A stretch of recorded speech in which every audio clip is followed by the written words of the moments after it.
মানে ইচ্ছা করে এমন নিয়মকানুন বানাও যে নিয়মকানুনে মানুষ ফাঁসতে বাধ্য, যাতে তুমি তোমার মামলার ব্যবসাটা খুব ভালো করে চালাই যেতে পারো। এই যে সাইড উঠে যায়, এই ডালোর মধ্যে সাইড উঠে যায়, আমি এক্সেলারেটরই করতেছি না, সাইড উঠে যাইতেছে, তাহলে এখন এটা কি আমার দোষ ভাই? এই যে এরকম ভয়ে ভয়ে গাড়ি চালাইতে হচ্ছে, কখন পিছন দিয়ে এসে মাইরা দেয়, মানে এই যে এটা কোনো ছেলে খেলা ভাই, এটা কোনো ফাইজলামি? এই স্পিডে গাড়ি চালান যায় এই রোডে? গিয়ার দিছে আমার গাড়িতে 5টা, তাহলে আরেকটা কি খুলা ফালাই দেবো? তাহলে যারা GSX চালায়, R15 চালায়, ওদের যে 6টা গিয়ার, ওরা কি আরও 2টা গিয়ার খুলা ফালাই দিব নাকি? তো গত শনিবার, তার আগের শনিবার 300 ফিটে 2,500 টাকার মামলা খাই শুধুমাত্র ওভার স্পিডিংয়ের কারণে।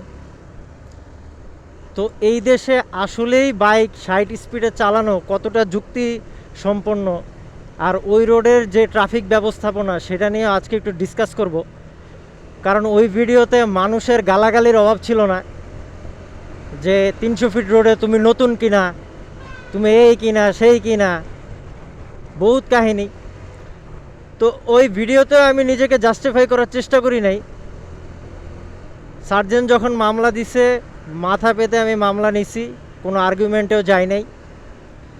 তো আজকে এই ভিডিওটা পোস্ট করার একটাই উদ্দেশ্য, যে আসলেই এই দেশে ট্রাফিকের আইনে যারা ব্যবস্থারত আছে, তারা কি আসলেই চায় যে দেশের ট্রাফিক সুস্থভাবে চলুক, নাকি তারা তাদের নিজের পকেট ভরার জন্য এই সুন্দর মামলার একটা সিস্টেম, 60 স্পিডে গাড়ি চালানো যাবে না, এই না সেই না, এই জিনিসগুলো তারা।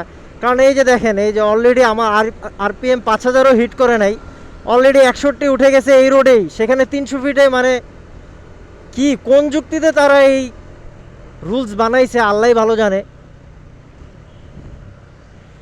তো চলেন আগে 300 ফিটে যাই, ওই জায়গার সাইনবোর্ড, তারপরে আরও অন্যান্য যেই জিনিসগুলো সেগুলো একটু আমরা বিবেচনা করি, তারপর আপনাদেরকে একটা ফিডব্যাক বা সবশেষে একটা মন্তব্য আমি আমার নিজের পক্ষ থেকে দিব আর কি। তো আজকে আপনাদের প্রপার জিনিসটা দেখাবো, আসলে কোন জায়গায় কি সাইনবোর্ড আছে কি নাই। নতুন একজন রাইডার যদি এই রোডে ঢুকে, তাহলে সে কিভাবে বুঝবে যে আসলেই 60-এ এখানে চালানো উচিত, নাহলে মামলা দিবে এই সেই। আর এই রোডে 60 স্পিড রাখাটাও কতটুকু যুক্তিসম্পন্ন, সব কিছু আজকে এক্সপ্লেন করব। চলেন যাই।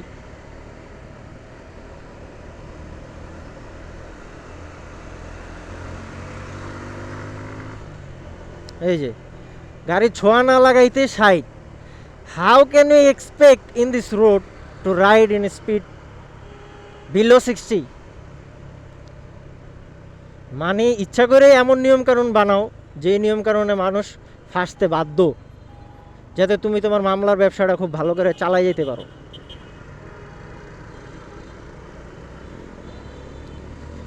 এই যে বড় করে গাজীপুর, ভুলতা, এই যে জিনিসটা লেখা পূর্বাচল, তোমার স্পিড লিমিটটাও ঠিক এইভাবে করে লেখা উচিত ছিল। তুমি ওই কোনার মধ্যে ছোট্ট কইরা বাইকের জন্য এত, এটার জন্য এত লেখা 2,500 টাকা মানুষের মামলা ধরাই দিবা, এটা কোনো ফাইজলামি না। এখন পর্যন্ত কোনো জায়গায় দেখতে পাইতেছেন যে গাড়ির স্পিড লিমিট কত? এই যে এখানে দেখেন।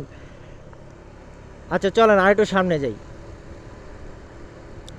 ওই যে স্পিড লিমিট লাগাইছে, বাইক 60, 50, হ্যাঁ 80, 80। আচ্ছা লেনও ভাগ করে দিছে, কোনো সমস্যা নাই।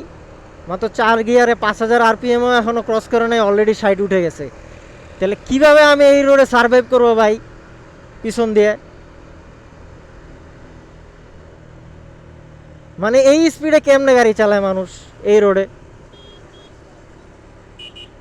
একটা রোড বাইক 45-50 স্পিডে, একটা রোড বাইক, একটা মাউন্টেন বাইকে পর্যন্ত 45-50 স্পিড উঠে দুইবার প্যাডেল দিলেই। একটা রোড বাইক তো কথাই নাই, 50 পার হয়ে যায়। সেখানে একটা ইঞ্জিনের বাইক 4000 RPMও ক্রস করি নাই, অলরেডি 50 উঠে গেছে। তো এই রোডে আমি কেমনে ভাই সাইডে চালাবো, কেমনে? আর আপনি যে ওখানে ইয়াটা দিছে দেখেন, এই যে 150 সিসির বাইকেও কত জোরে চলতেছে। এখন ওই জায়গায় যদি আপনি লেন ভাগ করে, স্পিড ভাগ করেই দেন 60, 50, 80, তাহলে রাস্তার মধ্যে এগুলা কেন লেখা? রাস্তার মধ্যে তো লেখার কোনো প্রয়োজন ছিল না। সাইনবোর্ডটাও লাগাইছেন এমন চিপায় যে কারো যে এই প্রথম এই রাস্তায় আসবে কোনোদিনও খেয়াল করবে না, কোনোদিনও খেলবে না। এই যে এখানে লেখছে দেখেন, খিলক্ষেত আবাসন প্রকল্প, এইটা যেভাবে লেখা হয়েছে ঠিক স্পিড লিমিটটা ওইভাবেই লেখা উচিত ছিল, যেন মানুষের চোখে পড়ে। রাস্তার মধ্যে এরকম গোল গোল করে স্পিড লিমিটগুলো এই কারণেই লেখা হয় যেন প্রত্যেকটা পদে পদে মানুষের চোখে পড়ে।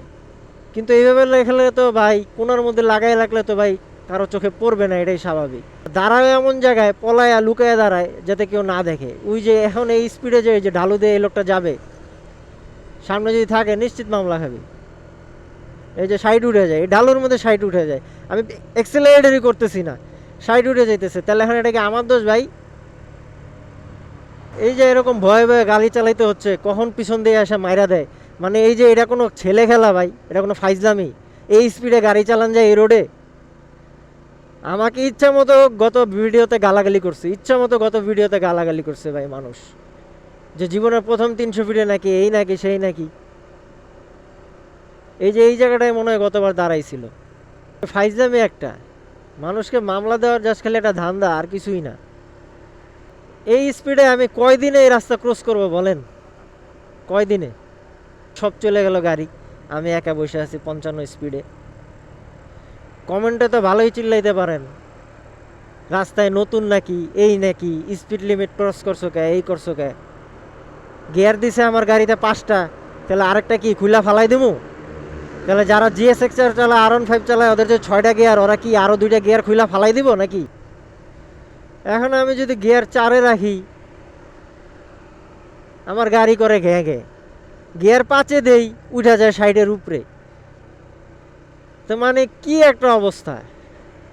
যাই হোক, মামলা একটা দিয়ে দিছে 2,500 টাকার। এখন যদি সামান্য একটা স্টুডেন্ট হইতো তাহলে ওর জন্য এই 2,500 টাকা অনেক বেশি। আমি না হয় চাকরি বাকরি করে, আমার জন্য কিছু না, সমস্যা নাই। কোনো পাঠাও চালক অথবা কোনো ফুড পান্ডা রাইডার অথবা কোনো স্টুডেন্ট হইতো, তারও এরকম 2,500 টাকা মামলা ধরাই দিত, জিনিসটা খুবই তার জন্য কষ্টদায়ক হইতো। তো আমি একটাই রিকোয়েস্ট করবো, আসলে মামলা জিনিসটা হওয়া উচিত আরেকজনকে শিক্ষা দেওয়ার জন্য, নিজের পকেট ভরার জন্য যাতে না হয়। কিন্তু প্রকৃতপক্ষে তারা ওটার কাছ থেকে একটা পার্সেন্টেজ পায়, সেটার লোভেই তারা মামলাটা আসলে দেয়। যাই হোক, আপনারা সবাই ধীরে সুস্থে প্রপার স্পিড মেনটেন করে এই রাস্তায় চালাবেন। Anyways, good luck. আর আমার এই মোটো ব্লগিংয়ের সব গিয়ার সম্পর্কে যদি বিস্তারিত জানতে চান তাহলে কমেন্ট বক্সে অবশ্যই জানাবেন। আমি আমার মোটো ব্লগের এই সেটআপ নিয়ে বিস্তারিত আলোচনা করব যদি আপনাদের জানার ইচ্ছা থাকে, এবং সাউন্ড কোয়ালিটি কেমন হয়েছে সেটাও অবশ্যই কমেন্টে জানাবেন। এই বাতাসের উইন্ডের মধ্যে কেমন শোনা যাচ্ছে sound, I don't know. 4,000 RPM cross হয় নাই, কিন্তু 60 স্পিড ক্রস হয়ে গেছে। তো মানুষ কীভাবে 60-এ বাইকে চালাবে এটা আসলে আই ডোন্ট নো। কীভাবে সাই সাই করে গাড়ি যাচ্ছে দেখতে পাচ্ছেন। এনিওয়েজ, আজ তাহলে এখানে ভিডিও শেষ করতেছি। আল্লাহ হাফেজ।